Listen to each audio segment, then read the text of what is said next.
Simone, quanto sei bella. Da vicina sei ancora più buona. Non sono Simona, sono la Sventura. Eppure io sono uno sventurato e sono premio di 9 franchi. Come ti chiami e da dove vieni? Io mi chiamo Leopoldo Giappone, in arte Mimmo Tani, e vengo da Napoli, provincia di Giuliano.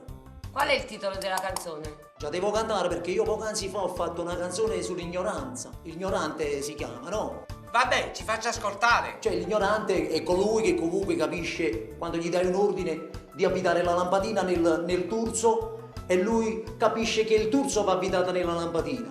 E quello è l'ignorante. E dai, allora che ci canti? Dai, muoviti, l'ignorante.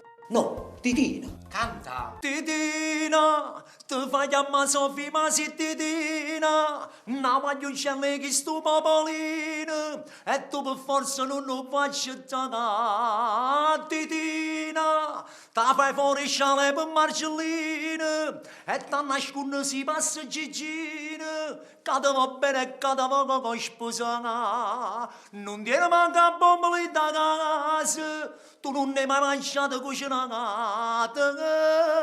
Titina, Titina. Allora? Sono esterefatto, per me non va bene. Peccato perché per me era perfetto. Ma come ho fatto tanta matrimonio, tanta comunione, tanta festa di piazza. Il pubblico mi vuole bene a Napoli. Mi dispiace, ma non è quello che cerchiamo. Ma l'anima delle pere di porco.